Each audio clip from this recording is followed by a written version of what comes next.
The year is 1899, but on this alternate Earth, the great nations of Europe are on the brink of war as new weapons are being developed. In London, a group of cops is shocked when they see the first tank crash into the Bank of England, destroying everything in the rooms while being unaffected by bullets. The tank uses its cannon to shoot the vault door open before the terrorists come out with their leader, the Phantom. There are lots of treasures in the vault, but what the Phantom wants are the blueprints of Venice's foundation. Britain accuses Germany of the robbery, but soon afterward, the Phantom and his men show up in Berlin, where they kidnap a bunch of scientists and blow up all the Zeppelins. Countries begin pointing fingers at each other and war is imminent. Sometime later in Kenya, Reed is looking for Alan, the famous hero from King Solomon's Mines. An old man calling himself Alan starts sharing some old adventure stories, but when Reed mentions he works for the British government and they need help, the real Alan reveals himself. It turns out he often uses a friend to protect his identity. Reed explains he's trying to prevent the next world war, but Alan refuses to help because he doesn't fight anymore since he lost his family. At that moment, a group of strange men come in and ask for Alan, only to shoot the old man thinking he's the real one. Alan immediately opens fire and a gunfight ensues, but it's hard to kill these guys because they're wearing armor and using the latest model of guns, which are automatic. After a few very precise shots to make the men fail, Alan comes out to fight them hand to hand, dodging bullets and knives to defeat the bad guys using furniture and even a horn on the wall. One of the henchmen manages to run away, so Alan goes after him, not noticing the suitcase they left behind. Since he's an expert sharpshooter, Alan stops the guy by shooting from afar, but before he can interrogate, the guy self-deletes with poison. Suddenly the tavern explodes, and since the war is threatening the peace he achieved in Africa, Alan accepts to help Reed. Later in England, Reed introduces Alan to his boss M, who explains he's forming a team known as the League of Extraordinary Gentlemen to stop the Phantom. Alan also meets Captain Nemo from 20,000 Leagues Under the Seas, whose ship will take them to Venice in 4 days because clues indicate the Phantom will attack there next. Suddenly a voice talks from an empty chair and some papers start moving. It turns out the other team member is Skinner, a thief who made a serum to become invisible but hasn't found a cure yet. To be less annoying, Skinner puts on a jacket and face paint so the others can see him.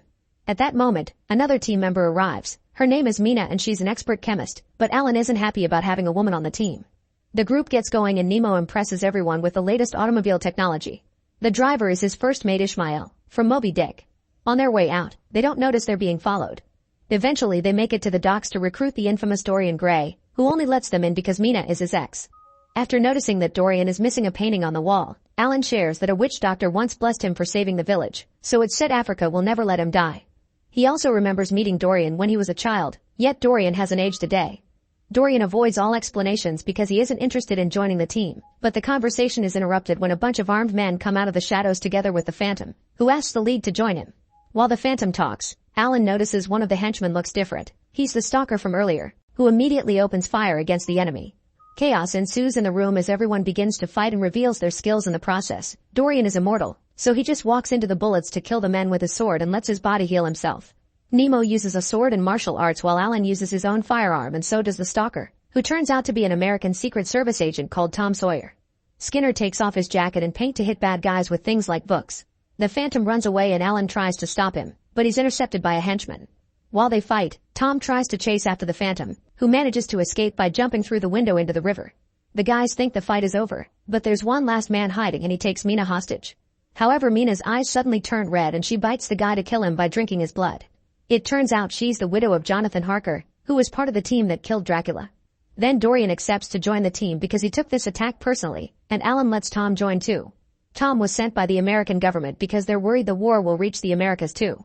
The team's next stop is Paris, so Nemo introduces the team to a ship Nautilus, which can also work as a submarine. When they finally arrive at the city, Alan and Tom chase after a huge monster known as Mr. Hyde, who has been terrorizing the locals lately. With calculated shots, Alan lures Hyde into a very specific spot while teaching Tom how to waste fewer bullets, calling his crazy shooting American style. Hyde eventually stops on a rooftop and Alan shoots to make him fall right into a net they prepared earlier. Once they make it back to Nautilus, it requires lots of crew members to chain Hyde down, and yet the monster still manages to push some of them away. While they try to calm him down, Skinner falls and Dorian helps him, only to scratch him in the process. Alan manages to make Hyde stop by offering a deal. If he helps them, he'll get a pardon from the Queen and he can go back to London. Hyde accepts, and at that moment, the effects of the elixir he took to transform finally end and he painfully transforms into his real form, the very shy Dr. Jekyll. Now the team is complete. The ship enters submarine mode and starts making its way to Venice using a copy of the blueprints the Phantom stole. Now the team has to learn to live with each other. Alan is soon annoyed by Skinner because he doesn't wear his coat to make his presence known, and Mina is disturbed to learn that Nemo worships the goddess of death. However, Alan is more scared of her than some religious statue. One afternoon after the Nautilus enters ship mode again, Alan tries to teach Tom how to waste fewer bullets and shoot more accurately, but when Tom asks him about his dead son, Alan leaves. Meanwhile, Nemo and Ishmael are surprised to find powder in the control room right before a book closes on its own behind them. They give the powder to Mina, who analyzes it and discovers that it's the powder photographers use to create flash. Dorian visits her and shares his secret. The missing portrait at his home is magical, and it ages instead of him. He can't look at it or he'll lose his powers. Dorian also flirts with Mina and shares a drink, but when the glass breaks, it cuts her finger. The smell of blood gets Mina excited and they end up kissing, which makes Jekyll jealous while he watches from afar. His inner Hyde reminds him he could be noticed by women if he drank the elixir again, and he even gets aggressive. But before he can lose control, Nemo interrupts him. The captain says he doesn't want a monster loose in his ship, and Jekyll reminds him that he has a dark past as a pirate so he can't talk. Then Jekyll returns to his room and is shocked to discover one of his elixir bottles is missing. He immediately lets Alan know and accuses Skinner of stealing it since none of them have heard from him in a while. When they finally arrive at Venice, there's a carnival going on, and by looking at the blueprints the team guesses the Phantom will be blowing up the city. The League gets ready to start searching for the explosives, but as soon as they touch land, the bombs go off and the buildings start crumbling in a domino effect. They must destroy a particular building to stop it, so Tom takes Nemo's automobile and leaves with Alan, Dorian, and Mina, but Jekyll refuses to go because he's afraid of releasing Hyde. As soon as the team drives down the streets, the Phantom's men surround them and open fire. Dorian thinks Skinner let them know they were coming and runs away. Alan and Tom try to shoot back, but there are too many men, so Mina jumps out of the car and climbs the wall with her powers to quickly feed on all the bad guys without mercy. While buildings continue to collapse and start damaging the ship, Alan sees the Phantom nearby and he jumps out as well to go after him.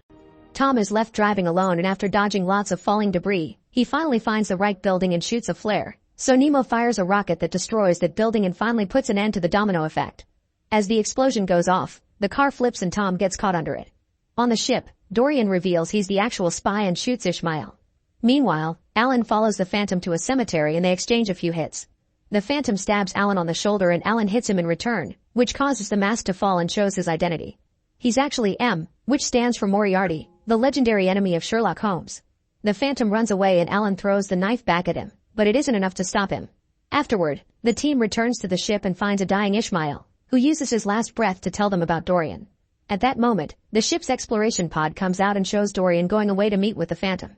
The League immediately starts following him with the ship, and during the trip, they find a recording left by Dorian. The Phantom's voice starts playing, explaining that Reed works for him too and he sent him to put together the League on purpose so Dorian could get a sample of their abilities. Dorian stole Jekyll's elixir bottle, took Mina's blood with the broken glass, took Skinner's skin when he scratched him, and took pictures of Nemo's technology. Alan was recruited because he was the only one capable of capturing Hyde. With these samples, he'll able to build super soldiers to sell during war times. As he listens, Jekyll notices his inner Hyde is in pain because of a weird frequency in the recording, and at that moment the Phantom announces the ship will explode when the recording ends. That's exactly what happens, and the entire ship shakes as water starts to flood the engine room and drags down some crew members. Nemo can't make the Nautilus resurface because of this, so he orders his men to seal the engine room with the men inside for the greater good. Hyde convinces Jekyll they can help, so he runs into the room before it's sealed and takes the elixir to transform underwater. Then he swims down to the bottom and using his strength, he pulls the levers and opens the valves, which immediately drains the ship and allows it to resurface. While everyone tries to organize things, they get a message in Morse code from Skinner, who sneaked into the pod with Dorian and now sends the team directions to follow. Eventually they make it to northern Mongolia, where they discover the Phantom's secret fortress. They hide in a cave to wait for Skinner, who arrives with a disturbing report. The fortress is huge and the kidnapped scientists are working in factories 24/7 to make super soldiers and copy Nemo's inventions. While the team makes a plan, Dorian asks the Phantom for his painting, revealing that the Phantom stole it just to make him work for him. Now that he has it back, Dorian refuses to fight again. Soon the League arrives at the fortress and they knock down the guards outside with their powers. They sneak inside and Skinner begins placing explosives around the factory while Hyde, Nemo, and his crew free the families of the scientists, but unfortunately they're found by a whole army of guards. A gunfight soon ensues, but Nemo's weapons don't do anything because the enemy is wearing full body armor. Hyde uses a huge metal door to deflect the bullets, giving Nemo the chance to fight the guards at the lab with his sword and release the scientists too. Meanwhile, Mina finds Dorian in his room and they begin a fight with blades, but no matter how much they slash at each other, their wounds keep regenerating. Suddenly Mina is distracted when she notices the magical painting, so Dorian uses the chance to nail her to the bed with his sword. However, he fails to get her heart, so Mina surprises him from behind and impales him on the wall with his own sword. Then she forces him to look at his painting, which breaks the spell and Dorian regains all the years the picture took from him until he dies. Alan and Tom go looking for the Phantom, who is currently overseeing the box with all the league samples. They manage to corner him, but unfortunately a guard catches them from behind and they have to dodge an attack, which allows the Phantom to escape with the box. The duo immediately goes after him, and in one of the corridors they bump into an invisible man who suddenly attacks them because he isn't Skinner. While Alan continues to chase the Phantom, Tom stays to fight this new invisible man, but he continues to waste too many bullets. At that moment an armored soldier arrives and uses a flamethrower to start burning everything in the room, but this time, the real Skinner distracts him and ends up on fire too. Tom quickly uses the chance to hit the guy with a torch, causing the gas tank to blow up and kill him. Afterward Tom checks on a burnt Skinner, only to be caught by the other invisible man. At the same time, Alan finds the Phantom in a dark room and they begin to fight, exchanging a bunch of hits until Phantom falls and Alan grabs an axe, ready to end it all. Back to Nemo, he manages to get all the scientists out while Hyde protects them, but one of the guards steals some elixir from the lab and drinks more than he should. He transforms into such a powerful monster that Hyde and Nemo have trouble fighting against him even while teaming up. At that moment Hyde changes back into Jekyll, so he and Nemo have to run. The monster and Alan are about to make their kills at the same time but suddenly Skinner's explosives go off and the building starts to crumble. Hyde and Nemo run outside while the monster is killed by the falling debris. Meanwhile the Phantom uses the distraction to dodge Alan's attack.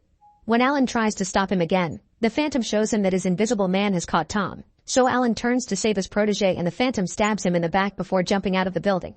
Since Alan's glasses are now broken, Tom takes Alan's rifle and using his teachings, he manages to kill the Phantom from a distance.